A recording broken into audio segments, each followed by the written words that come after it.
Electronic waste. We've been very complacent about it. We know it's there, but we don't pay as much attention to it as we should. Yearly, worldwide, there are from 20 to 50 million tons of it. And even though some of the lead and some of the mercury is mined out, a lot of it does end up in landfills. So it is potentially a bigger problem than we normally think about. And the main reason for this, or the chief reason, is that a lot of computers and cell phones are being discarded as opposed to being repaired, even though they could be repaired.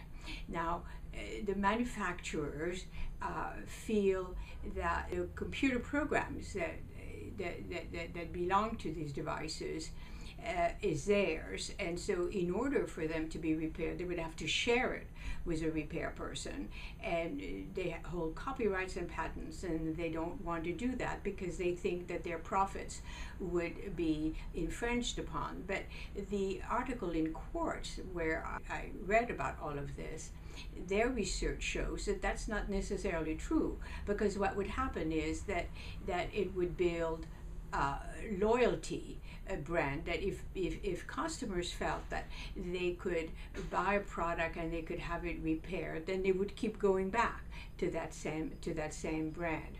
Now, in 2015 in France, they passed a law that the customers had to be informed of how long a part for a certain device would be available.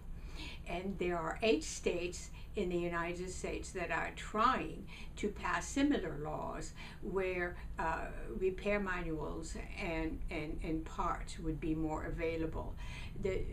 What happens is that as innovation occurs and new products come into the marketplace, there are only so many old parts for older models that manufacturers can stock, and that is one of the problems involved in repairing things. Now, we do have vendors like Fix-It and so forth who do some repairs. However, the amount of repairs that they do is minimal compared to what it could be.